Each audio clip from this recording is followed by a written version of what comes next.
ബഹുദൂതരുമായി മേഘത്തേരതിൽ N പ്രിയ രക്ഷകനെഴുന്നള്ളുന്നു.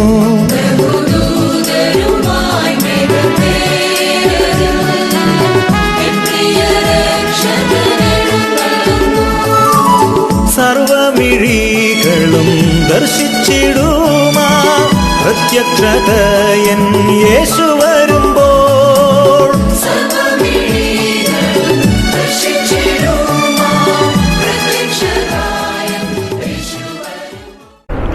Seventh day Adventist സഭയുടെ Alappuzha Pathanamthitta YouTube ചാനലിലേക്ക് എല്ലാ മാന്യ പ്രേക്ഷകരെയും ഞാൻ സ്വാഗതം ചെയ്യുന്നു.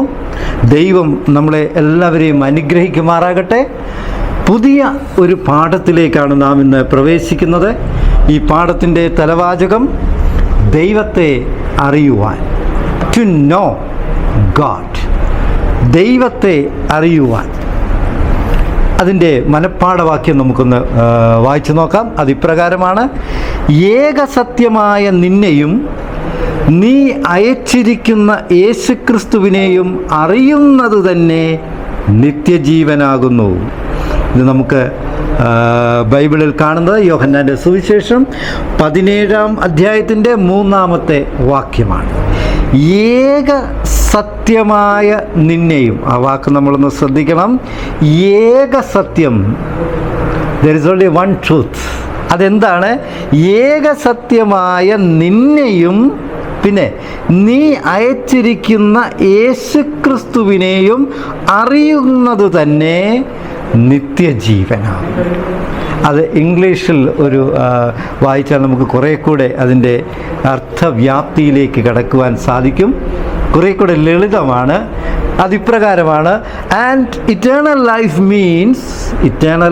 Means knowing you, the only true God, and knowing Jesus Christ whom you sent.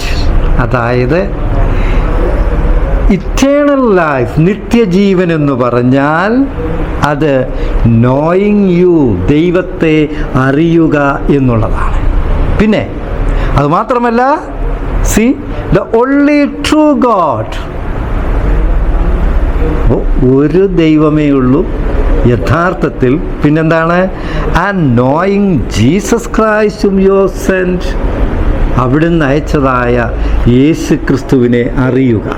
ഇതാണ് നിത്യജീവൻ എന്ന് പറയുന്നത്. അപ്പോൾ ഏകദൈവം, ആ ഏകദൈവത്തെ അറിയുക, ഏകദൈവം അയച്ചതായ ക്രിസ്തുവിനെ അറിയുക. ഇതാണ് ദൈവത്തെ അറിയുക എന്നത്. അപ്പം ഏക സത്യം, ഒരു സത്യം മാത്രമേ ഉള്ളൂ. എന്താണ്?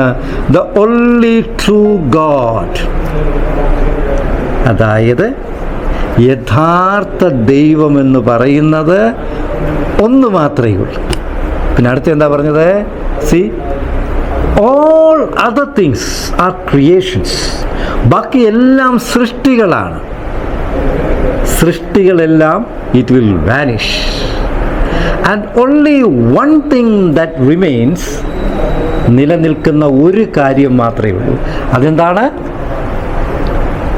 ഏകസത്യമായ ദൈവം. അപ്പോൾ ഏകസത്യമായ ദൈവത്തെ അറിയുക എന്നുള്ളതാണ് നിത്യജീവൻ പ്രാപിക്കുവാനുള്ള ആദ്യത്തെ അല്ലെങ്കിൽ സ്റ്റെപ്പ് എന്ന് പറയുന്നത്. നമുക്ക് യഥാർത്ഥ ദൈവത്തെ അറിയുക. യഥാർത്ഥ ദൈവത്തെ അറിയുക എന്ന് പറഞ്ഞാൽ, ഏകസത്യമായ ദൈവത്തെ അറിയുക എന്ന് പറഞ്ഞാൽ ദൈവത്തിൻ്റെ സ്വഭാവം മനസ്സിലാക്കുക. അതാണ് ദൈവത്തെ അറിയുക എന്ന് പറയുന്നത്. എന്താണ്? ദൈവത്തിൻ്റെ സ്വഭാവം മനസ്സിലാക്കുക. ദൈവത്തെക്കുറിച്ചുള്ള അറിവ് ഇന്ന് മനുഷ്യർക്ക് നഷ്ടപ്പെട്ടുകൊണ്ടേയിരിക്കുകയാണ്. അല്ലെങ്കിൽ ദൈവത്തെ തെറ്റായി വ്യാഖ്യാനിച്ചു കൊണ്ടിരിക്കുകയാണ്. നമുക്കറിയുന്ന അനേകം സഭകളുണ്ട്, അനേകം എന്താ പറയുന്നത്, കൂണുപോലെ മുളച്ചു വരുന്നതായ ആരാധനാ കേന്ദ്രങ്ങളുണ്ട്. ഇവരൊക്കെയും ദൈവത്തെ വിവിധ രീതികളിലാണ് ഇൻട്രൊഡ്യൂസ് ചെയ്യുന്നത്.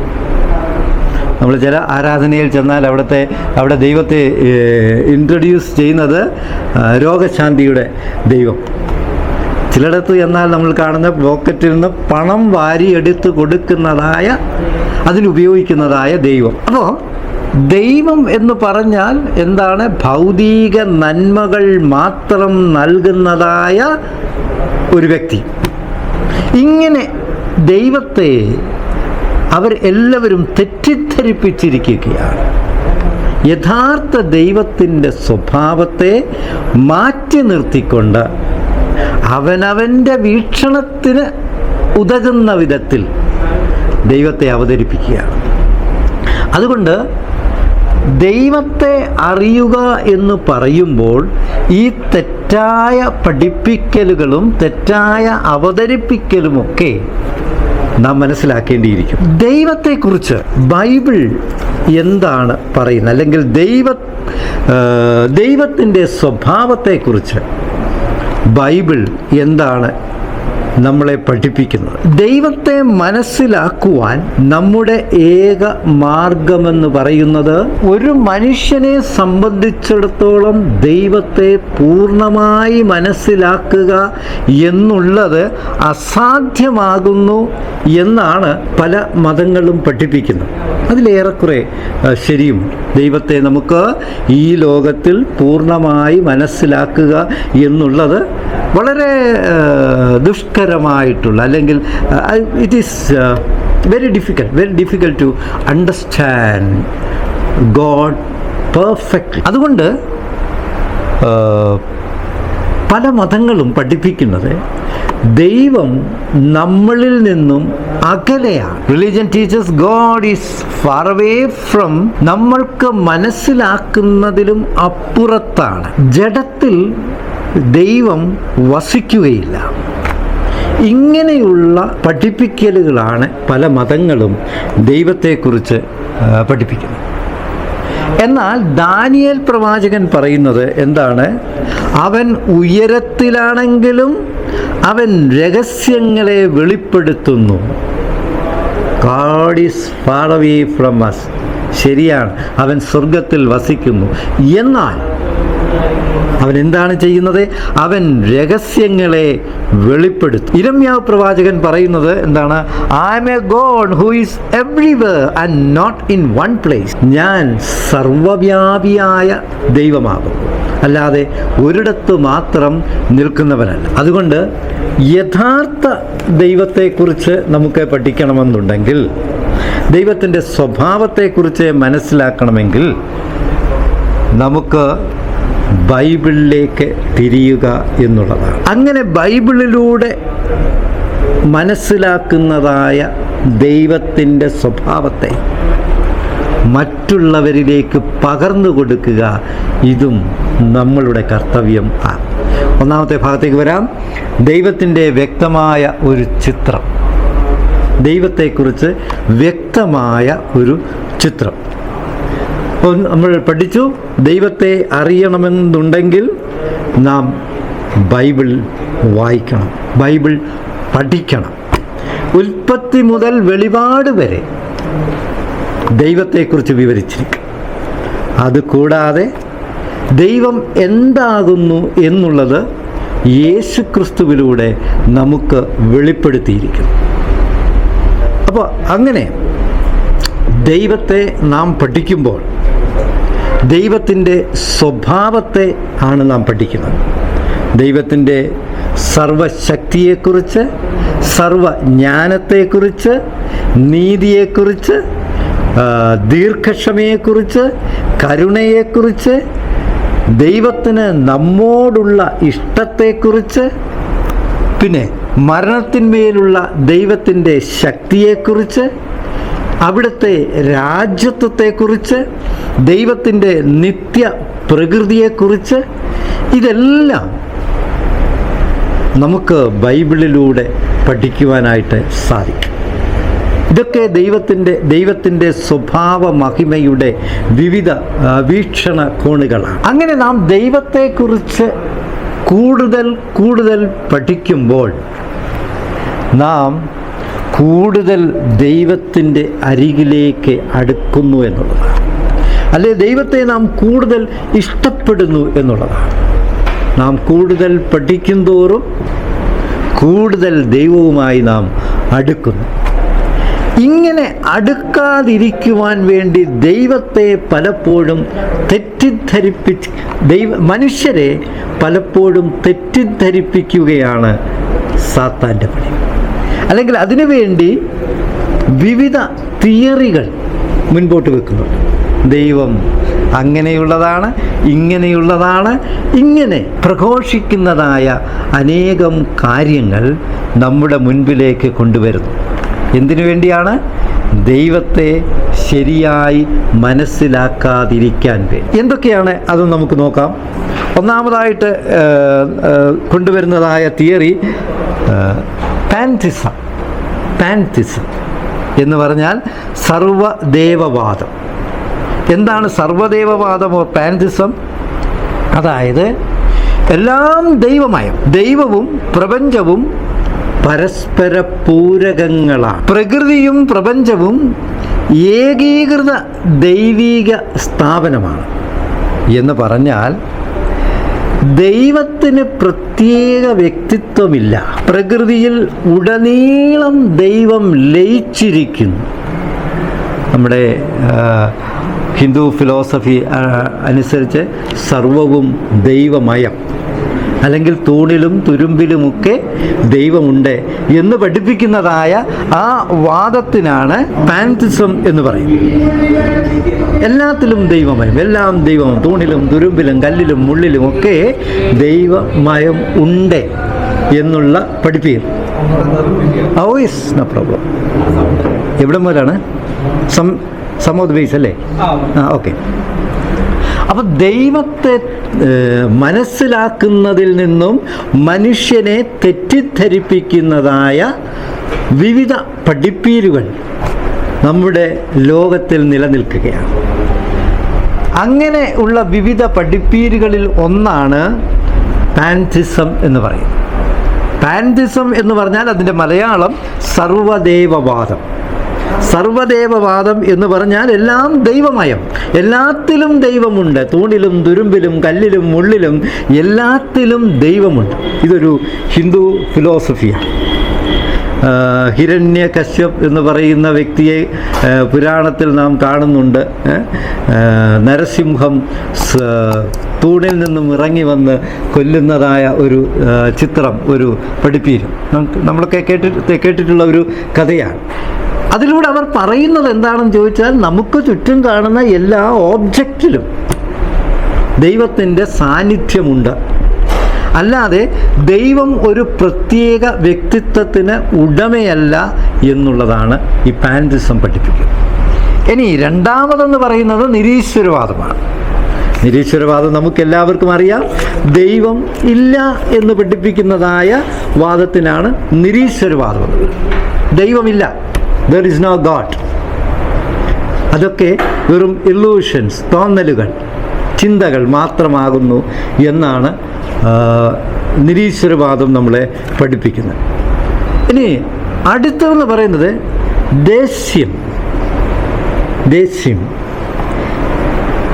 അത് പഠിപ്പിക്കുന്നത് എന്താണെന്ന് ചോദിച്ചാൽ ഈ പ്രപഞ്ചം സൃഷ്ടിച്ചത്, അതായത് ഈ പ്രപഞ്ചത്തിൻ്റെ അനന്തമായ ഈ പ്രപഞ്ചത്തെ സൃഷ്ടിച്ചത് ദൈവമാണ്. ഈ പ്രപഞ്ചത്തിന് എന്നിട്ട് അതിൻ്റേതായ നിയമങ്ങൾ ഉണ്ട്. ഈ നിയമങ്ങൾ അനുസരിച്ച് ഈ പ്രപഞ്ചം അത് പോയിക്കൊണ്ടേയിരിക്കുന്നു.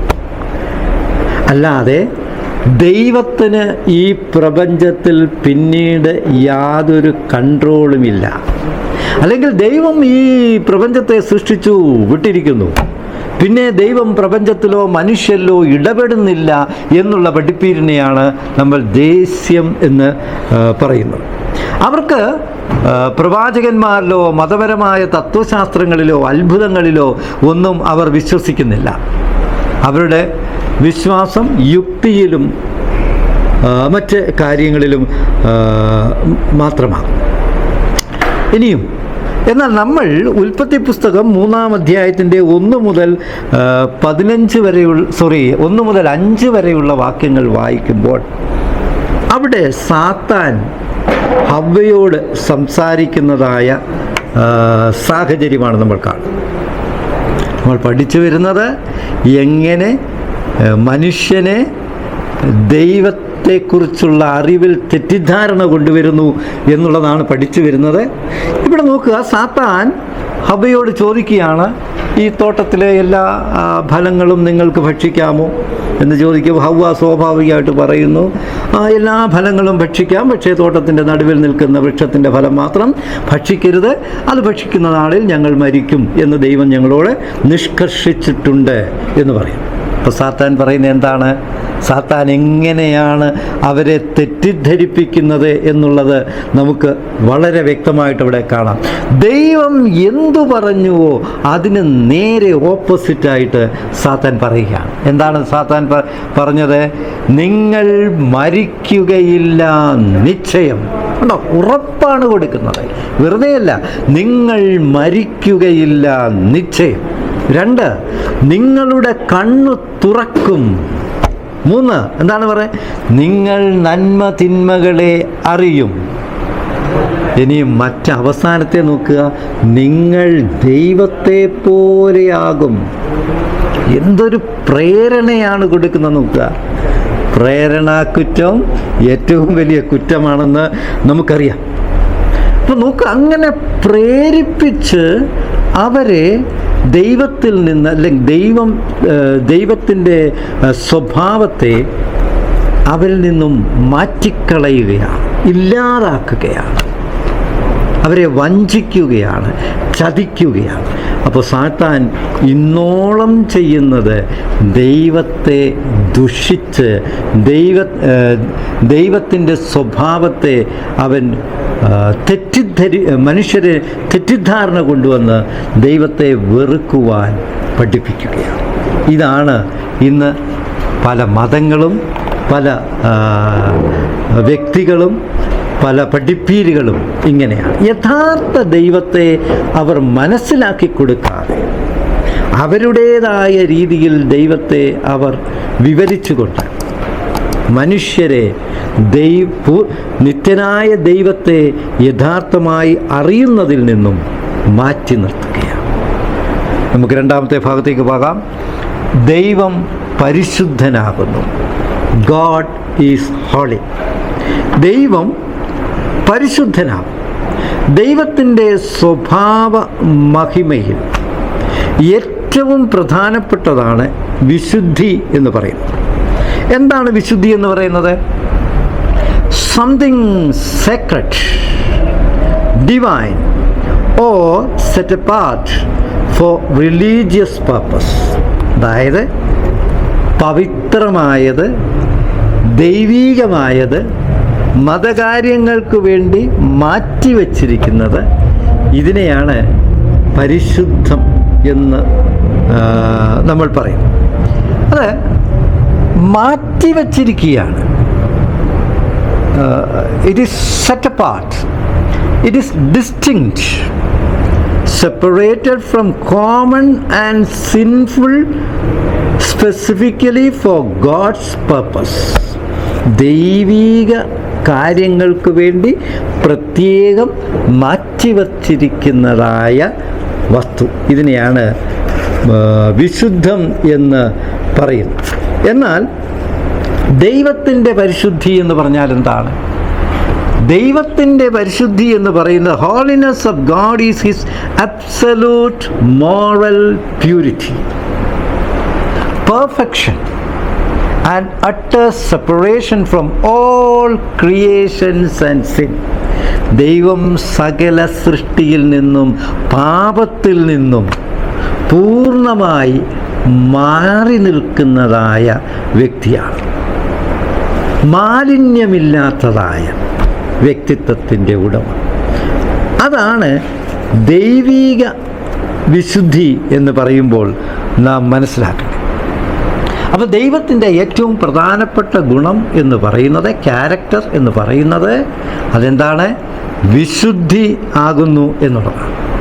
ലേവ്യ പുസ്തകം 20-ാം അധ്യായത്തിൻ്റെ 26-ാമത്തെ വാക്യം നമ്മൾ വായിക്കുമ്പോൾ അവിടെ ഇങ്ങനെയാണ് പറയുന്നത്: യഹോവയായ ഞാൻ വിശുദ്ധനാകൊണ്ട് നിങ്ങളും എനിക്ക് വിശുദ്ധന്മാരാകണം. യഹോവയായ ഞാൻ വിശുദ്ധനാകൊണ്ട് നിങ്ങളും എനിക്ക് വിശുദ്ധരാകണം.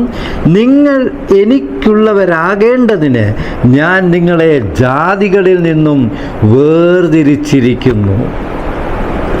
നമ്മൾ ആകേണ്ടതുകൊണ്ട് നമ്മളെ ദൈവം മറ്റുള്ളതിൽ നിന്നും വേർതിരിച്ചിരിക്കുകയാണ്. അപ്പം ഞാനും നിങ്ങളും ദൈവത്തിൻ്റെ വിശുദ്ധന്മാരാകുവാൻ വേണ്ടി നമ്മളെ ജാതികളിൽ നിന്നും ലൗകികതയിൽ നിന്നും ലോകത്തിൽ നിന്നും വേർതിരിച്ച് നിർത്തിയതായ ഒരു കൂട്ടം ജനമാകുന്നു. Especially the seventh day Adventist. വീണ്ടും ദൈവം പറയാണ്, എന്താ പറയുന്നത്? ഞാൻ ഉന്നതനും പരിശുദ്ധനുമാകുന്നു. ഞാൻ ഉന്നതനും പരിശുദ്ധനും ആകുന്നു. യെശയ്യാവിൻ്റെ പ്രവചനം 57-ന്റെ 15-ാമത്തെ വാക്യം. ഇനി അടുത്ത ദൈവം വീണ്ടും 1 ശമൂവേൽ 2-ാം അധ്യായത്തിൻ്റെ 2-ാമത്തെ വാക്യത്തിൽ പറയുന്നത് എങ്ങനെയാണ്? യഹോവയെ പോലെ പരിശുദ്ധൻ ഇല്ല.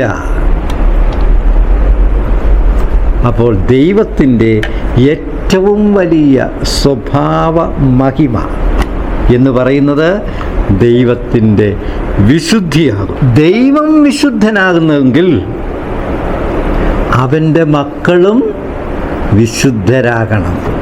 ഇഫ് ഗാഡ് ഈസ് ഹോളി, എന്താണ്? Everything that comes from God is also holy. ദൈവത്തിൽ നിന്ന് വരുന്നതെല്ലാം വിശുദ്ധമാണ്. ദൈവത്തിൻ്റെ സ്നേഹം, ദൈവത്തിൻ്റെ കരുണ, ദൈവത്തിൻ്റെ ജ്ഞാനം, ദൈവത്തിൻ്റെ ദീർഘക്ഷമ, എല്ലാം, all the things that comes out of God is perfect and holy. അപ്പോൾ ഞാനും നിങ്ങളും ചിന്തിക്കണം, നമ്മളും വിശുദ്ധന്മാരാകണം. അതിനാണ് നമ്മളെ വേർതിരിച്ച് ദൈവം നിർത്തിയിരിക്കുന്നത്. ഇതാണ് നമ്മളോട് ഈ പാഠം പഠിപ്പിക്കുന്നത്. അതുകൊണ്ട് ഈ പാഠത്തിലെ ദ കോർ പോയിന്റ്, അല്ലെങ്കിൽ നമ്മളിപ്പോൾ പഠിക്കുന്ന ഇതിലെ അതിൻ്റെ ദ കോർ പോയിന്റ് എന്ന് പറയുന്നത് എന്താണ്? അതെന്ന് പറയുന്നത് ദൈവത്തിൻ്റെ വിശുദ്ധി എന്നുള്ളതാണ്. അതുകൊണ്ടാണ് മോശയോട് ദൈവം പറഞ്ഞത്, നീ നിൽക്കുന്ന സ്ഥലം വിശുദ്ധമായിരിക്കാൻ നിൻ്റെ കാലിൻ്റെ ചെരുപ്പ് അഴിച്ചു മാറ്റുക. വീണ്ടും യെശയ്യാവിൻ്റെ അടുത്തും അതുതന്നെയാണ് പറയുന്നത്, നിൻ്റെ കാലിലെ ചെരുപ്പ് അഴിച്ചു മാറ്റുക. എസെക്കിയേൽ പരിശുദ്ധനായ ദൈവത്തിൻ്റെ മുഖം കാണാതിരിക്കുവാൻ അവൻ്റെ കണ്ണുകളെ മൂടുന്നു, മുഖത്തെ അവൻ മൂടുന്നു. യോഹന്നാൻ ദർശനം കാണുമ്പോൾ ദൂതന്മാർ പരിശുദ്ധൻ പരിശുദ്ധൻ പരിശുദ്ധൻ എന്ന് എപ്പോഴും സ്തുതിച്ചു കൊണ്ടിരിക്കുന്നതായി നാം കാണും. ദാനിയേലും പരിശുദ്ധനായവനെ എന്നാണ് പറയുന്നത്. അപ്പോൾ ദൈവം പരിശുദ്ധനാകുന്നു. ഇതാണ് ദൈവത്തിൻ്റെ ഏറ്റവും വലിയ സ്വഭാവ മഹിമ എന്ന് നാം മനസ്സിലാക്കാം. അടുത്ത ഭാഗത്തേക്ക് നമുക്ക് പോകാം.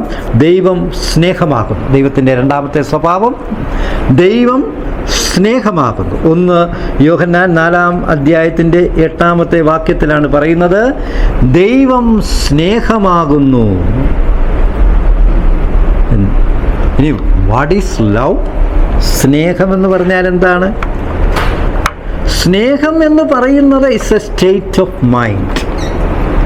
നമ്മുടെ വികാരങ്ങളിൽ ഒന്നാണത്. സ്നേഹം എവിടെ നിന്ന് വരുന്നു? It comes from God. അങ്ങനെ ദൈവത്തിൽ നിന്ന് വരുന്ന സ്നേഹം എന്ന് പറയുന്നത് പരിശുദ്ധമാണ്.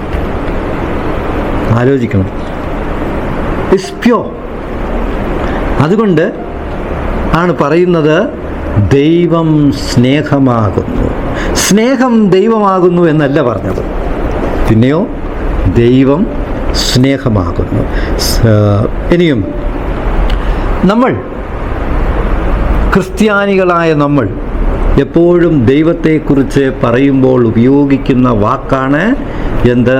സ്നേഹം എന്നുള്ളത്. ചുരുക്കി പറഞ്ഞാൽ God is an embodiment of love. സ്നേഹത്തിൻ്റെ ഒരു കൂമ്പാരം. ഇതാണ് ദൈവം എന്നുള്ളതാണ് നാം മനസ്സിലാക്കുന്നത്. അല്ലെങ്കിൽ പരിശുദ്ധമായ സ്നേഹത്തിൻ്റെ ഉടമസ്ഥനാകുന്നു ദൈവം. ഇത് നമുക്ക് മനസ്സിലാക്കുവാൻ വേണ്ടി നാം 1 യോഹന്നാൻ്റെ സുവിശേഷം 1 യോഹന്നാൻ്റെ പുസ്തകം ലേഖനം 4-ാം അധ്യായത്തിൻ്റെ 7 മുതൽ 19 വരെയുള്ള വാക്യങ്ങൾ നമുക്ക് വായിച്ചു നോക്കിയാൽ വളരെ വ്യക്തമായിട്ട് നമുക്ക് കാണുവാൻ സാധിക്കും. ദൈവത്തിൻ്റെ സ്നേഹത്തെക്കുറിച്ച് യോഹന്നാൻ വിവരിച്ചിരിക്കുന്നത് നമ്മൾ ഒന്ന് വായിച്ചു നോക്കണം. നാം വീട്ടിൽ ഇരിക്കുമ്പോൾ, ചുമ്മാതിരിക്കുമ്പോൾ ഈ ലേഖനത്തിൻ്റെ 1 യോഹന്നാൻ 4-ാം അധ്യായത്തിൻ്റെ 7 മുതൽ 19 വരെയുള്ള വാക്യങ്ങൾ നമ്മളെല്ലാവരും വായിച്ചിരിക്കേണ്ടതായ വേദഭാഗമാണ്. അവിടുത്തെ 1-2 കാര്യങ്ങൾ നമുക്ക് നോക്കാം. എന്താണ് പറയുന്നത്? അന്യോന്യം സ്നേഹിക്കുക. God is loving you and you love God, and the love that comes from God is pure. Pass it on to others. എങ്ങനെ? ദൈവം സ്നേഹമാകുന്നു. സ്നേഹം ദൈവത്തിൽ നിന്ന് വരുന്നു. സ്നേഹിക്കുന്നവനെല്ലാം ദൈവത്തിൽ നിന്ന് ജനിച്ചിരിക്കുന്നു. ദൈവത്തിൽ നിന്നാണ് നമ്മൾ ജനിച്ചിരിക്കുന്നതെങ്കിൽ റിമെമ്പർ, നീ മറ്റുള്ളവരെ സ്നേഹിക്കണം. മറ്റുള്ളവരെ സ്നേഹിക്കണം, ദൈവത്തെ സ്നേഹിക്കണം, ദൈവത്തെ അറിയണം. ഇനി ഒരു കാര്യം വളരെ വ്യക്തമായിട്ടാണ് പറഞ്ഞത്. എന്താണ്? സ്നേഹിക്കാത്തവൻ ദൈവത്തെ അറിയുന്നില്ല. സ്നേഹിക്കാത്തവൻ ദൈവത്തെ അറിയുന്നില്ല. സ്വന്തം സഹോദരനെ സ്നേഹിക്കാൻ സാധിച്ചില്ലെങ്കിൽ നമ്മൾ ദൈവത്തെ അറിയുന്നില്ല. സ്വന്തം അയൽക്കാരനെ സ്നേഹിക്കാൻ നമുക്ക് കഴിഞ്ഞില്ലെങ്കിൽ നാം ദൈവത്തെ അറിയുന്നില്ല. നമ്മുടെ സഹോദരിയെ, നമ്മുടെ വേണ്ടപ്പെട്ടവരെ, നമ്മുടെ സഹവിശ്വാസികളെ നമുക്ക് സ്നേഹിക്കാൻ സാധിച്ചില്ല എങ്കിൽ നമ്മിൽ ദൈവമില്ല. പിന്നെ നമുക്ക് മേനി നടിക്കാം. ഇതാണ് ഈ ഭാഗം നമ്മളെ പഠിപ്പിക്കുന്നത്. അതുകൊണ്ട് അങ്ങനെ ദൈവത്തിൽ നിന്നും പുറപ്പെട്ടു വരുന്ന സ്നേഹത്തെ ഉൾക്കൊള്ളുന്നതായ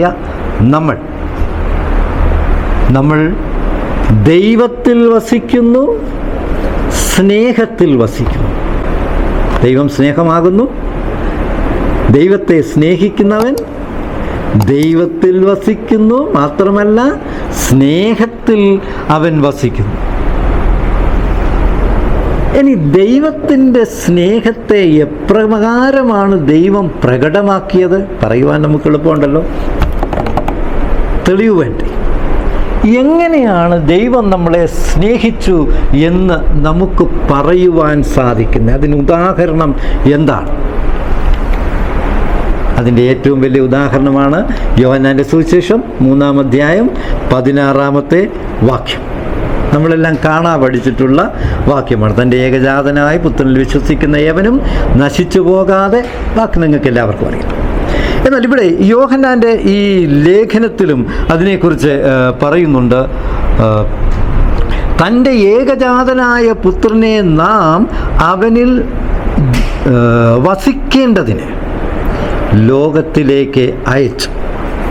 തൻ്റെ ഏകജാതനായ പുത്രനെ നാം അവനിൽ വസിക്കേണ്ടതിന്, ജീവിക്കേണ്ടതിന് ലോകത്തിലേക്ക് അയച്ചു.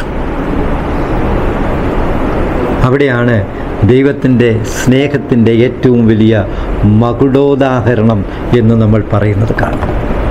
ബാക്കി നമുക്കറിയാം. കർത്താവ് ഭൂമിയിൽ വന്നതും ജീവിച്ചതും നമുക്ക് വേണ്ടി ക്രൂരമായി ബലി കൊടുക്കേണ്ടി വന്നതും. ദൈവത്തിൻ്റെ ഏറ്റവും വലിയ സ്നേഹം അതിലൂടെയാണ് നാം കാണുന്നത്. അതുകൊണ്ട് ദൈവത്തിൽ വസിക്കുക എന്ന് പറഞ്ഞാൽ സ്നേഹത്തിൽ വസിക്കുക എന്നാണ് അതിൻ്റെ അർത്ഥം. അങ്ങനെ കർത്താവ് നമുക്ക് വേണ്ടി ദൈവ സ്നേഹത്തെ പ്രകടമാക്കിയതിലൂടെ നാം രണ്ട് കാര്യങ്ങളാണ് മനസ്സിലാക്കണം. ഒന്ന്, ദൈവവും നാമും തമ്മിലുള്ള ആ വിടവ് കർത്താവ് യേശു ക്രിസ്തു മാറ്റിക്കളയുന്നു. ആ വേർതിരിവ് കർത്താവ് മാറ്റിക്കളയുന്നു. രണ്ടാമതായിട്ട്, ദൈവ സ്വഭാവത്തിൻ്റെ പൂർണ്ണത കർത്താവിലൂടെ അവൻ നമുക്ക് കാണിച്ചു തരുന്നു. ഈ രണ്ട് കാര്യങ്ങളാണ് ക്രിസ്തുവിൻ്റെ മരണത്തിലൂടെ നാം പഠിക്കുന്നതായ കാര്യം. ഇനി നമുക്ക് അടുത്ത ഭാഗത്തേക്ക് പോകാം. നാലാമത്തെ ഭാഗം, സൃഷ്ടിപ്പിൻ ദൈവം. സൃഷ്ടിപ്പിൻ ദൈവം. നാം ബൈബിൾ തുറന്ന് ആദ്യത്തെ പുസ്തകം എടുക്കുമ്പോൾ, അതായത് ഉൽപ്പത്തി പുസ്തകം 1-ാം അധ്യായത്തിൻ്റെ 1-ാമത്തെ വാക്യം വായിക്കുന്നത് എങ്ങനെയാണ്? ആദിയിൽ ദൈവം ആകാശവും ഭൂമിയും സൃഷ്ടിച്ചു. നോക്കുക, the Bible starts with God. Bible തന്നെ ആരംഭിക്കുന്നത് ദൈവത്തിലൂടെയാണ്. അതാണ് ആദിയിൽ ദൈവം ആകാശവും ഭൂമിയും സൃഷ്ടിച്ചു എന്ന 1-ാമത്തെ വാക്യത്തിൽ തന്നെ എഴുതിയിരിക്കുക. ഇനിയും ഈ ദൈവം എന്നുള്ള വാക്ക്, അത് ഹീബ്രു ഭാഷയിൽ ദൈവം എന്ന വാക്കിന് അവരുപയോഗിച്ചിരിക്കുന്നതായ വാക്കാണ് Elohim. Elohim means mighty or supreme God. അതായത് പരമാധികാരിയായ ശക്തനായ ദൈവം. അതാണ് എലോഹിം എന്നുള്ള വാക്കിലൂടെ സൂചിപ്പിക്കുന്നത്. ഇനിയും വീണ്ടും നമ്മൾ അടുത്ത വാക്യത്തിലേക്ക്, 2-ാം അധ്യായത്തിൻ്റെ 7-ാമത്തെ വാക്കിലേക്ക് വരുമ്പോൾ, അവിടെ ദൈവത്തിന് മറ്റൊരു പദമാണ് എബ്രായ ഭാഷയിൽ കൊടുത്തിരിക്കുന്നത്.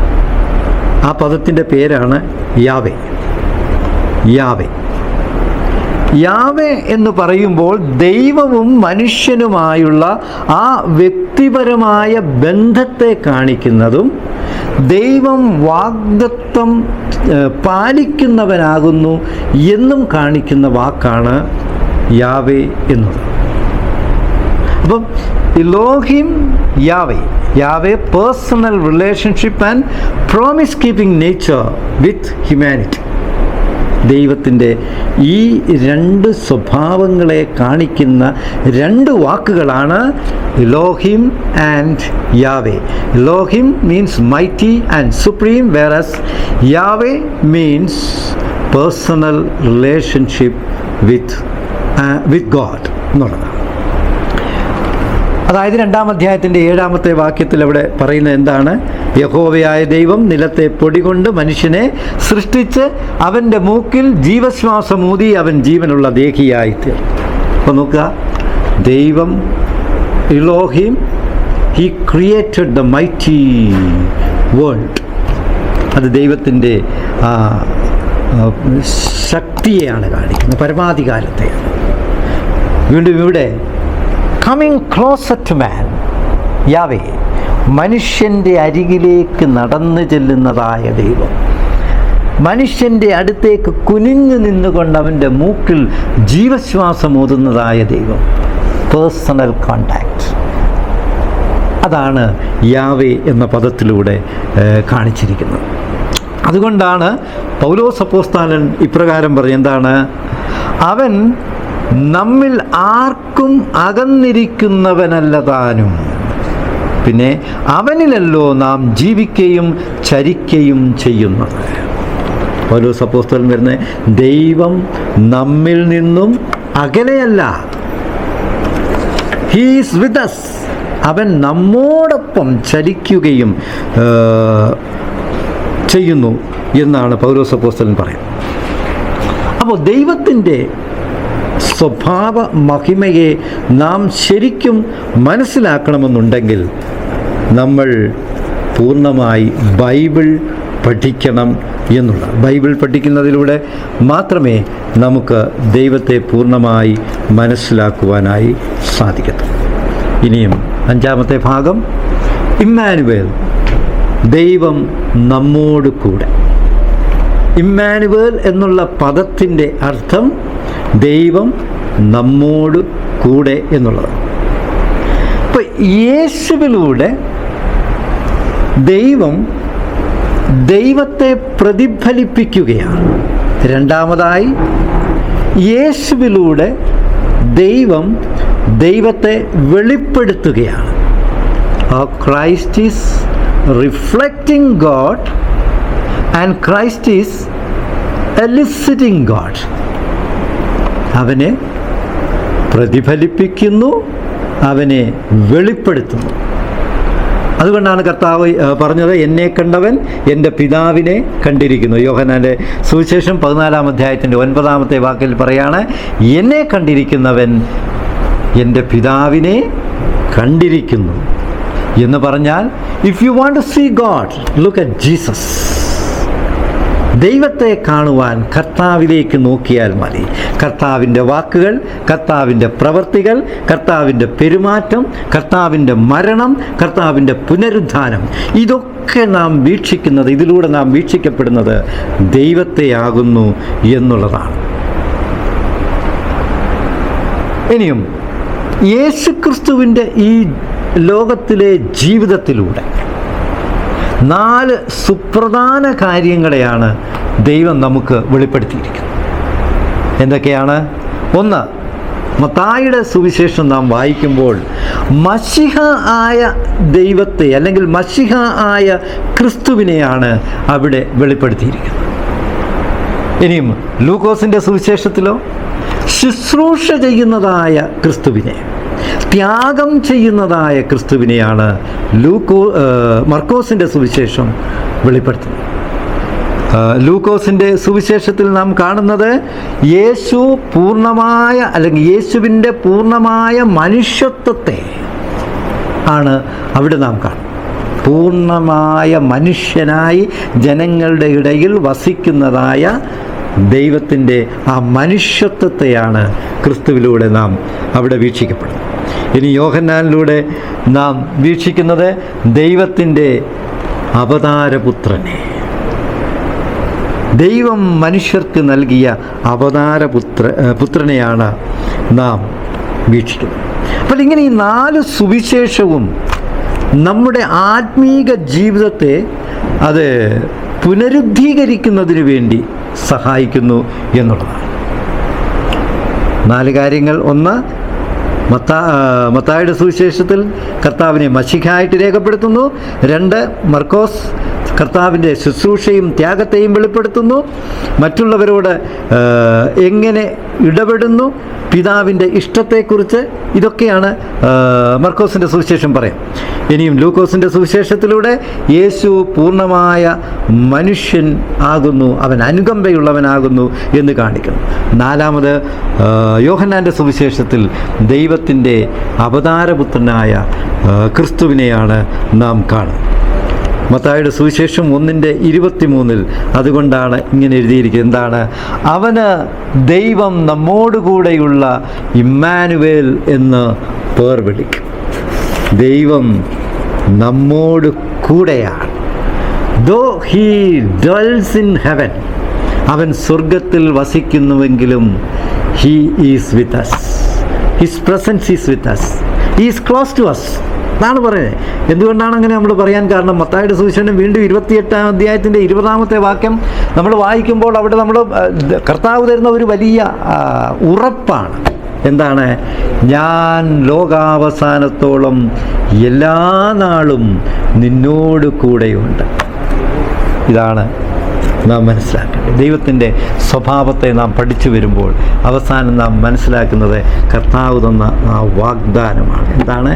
ഞാൻ ലോകാവസാനത്തോളം എല്ലാ നാളും നിങ്ങളോട് കൂടെയുണ്ട്. നമ്മുടെ ഓരോരുത്തരോടും കൂടെ. എപ്പോഴൊക്കെയാണ്? നമ്മൾ ചരിക്കുമ്പോൾ, നമ്മൾ കഴിക്കുമ്പോൾ, നമ്മൾ യാത്ര ചെയ്യുമ്പോൾ, പിന്നെ നമ്മുടെ സുഖങ്ങളിലും ദുഃഖങ്ങളിലും നമ്മുടെ വേദനയിലും കണ്ണുനീരിലും ഒക്കെ എന്താണ്? കർത്താവ് തന്ന വാഗ്ദത്തം ഓർക്കുക. He is with us. ഞാൻ ലോകാവസാനത്തോളം, ഒരു ദിവസമല്ല, 2 ദിവസമല്ല, ഒരു വർഷമല്ല, 10 വർഷവുമല്ല, പിന്നെ എങ്ങനെ? ലോകാവസാനത്തോളം ഞാൻ നിങ്ങളോട് കൂടെയുണ്ട്. It's A great promise, the sweet promise. അതുകൊണ്ട് നമുക്ക് ഭയപ്പെടണ്ട എന്നാണ് കർത്താവ് നമ്മളോട് പറയുന്നത്.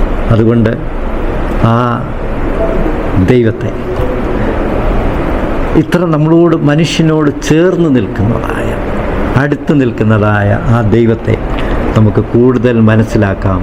ദൈവത്തിൻ്റെ സ്വഭാവത്തെക്കുറിച്ച് നമുക്ക് കൂടുതൽ പഠിക്കാം. കൂടുതൽ നമുക്ക് ബൈബിൾ വായിക്കുക. ദൈവം നമ്മളെല്ലാവരെയും അനുഗ്രഹിക്കുമാറാകട്ടെ. നമുക്കൊരു നിമിഷം പ്രാർത്ഥിക്കാം. ഞങ്ങളെ സ്നേഹിക്കുന്ന ഞങ്ങളുടെ വാഴ്ത്തപ്പെട്ട ദൈവമേ, ഈ പരിശുദ്ധമായ നിമിഷങ്ങൾ ഞങ്ങൾക്കായി അവിടുന്ന് നൽകിയതോർത്ത് സ്തോത്രം. ഞങ്ങൾക്ക് അങ്ങയെക്കുറിച്ചും അങ്ങയുടെ സ്വഭാവ മഹിമയെക്കുറിച്ചും പഠിക്കുവാൻ അല്പസമയം അനുവദിച്ചതോർത്ത് സ്തോത്രം. അവിടുത്തെ ക്രിസ്തു, അവിടുത്തെ സ്വഭാവം ഞങ്ങൾക്ക് പ്രതിഫലിപ്പിച്ചു തരുന്നു, ഞങ്ങളിൽ വിളങ്ങിക്കാണിച്ചു തരുന്നു എന്ന് ഞങ്ങളെ പഠിപ്പിച്ചതോർത്ത് സ്തോത്രം. കർത്താവ് ഞങ്ങളെല്ലാവരെയും അനുഗ്രഹിക്കണം. ഇത് ശ്രവിച്ചതായ എല്ലാ വ്യക്തികളിലും ദൈവത്തിൻ്റെ അനുഗ്രഹം തുടർന്നും എപ്പോഴും ഉണ്ടായിരിക്കണമേ. അങ്ങ് ഞങ്ങളോട് കൂടെ എപ്പോഴും ഉണ്ട് എന്ന വാഗ്ദത്തം തന്ന ദൈവമായിരിക്കാൻ സ്തോത്രം. ഞങ്ങളെ എപ്പോഴും അവിടുത്തെ ചിറകിൻ കീഴിൽ മറയ്ക്കണമെന്ന് യേശുവിൻ നാമത്തിൽ അപേക്ഷിക്കുമ്പോൾ കൃപയോടെ കേൾക്കുമാറാകണമേ. ആമേൻ.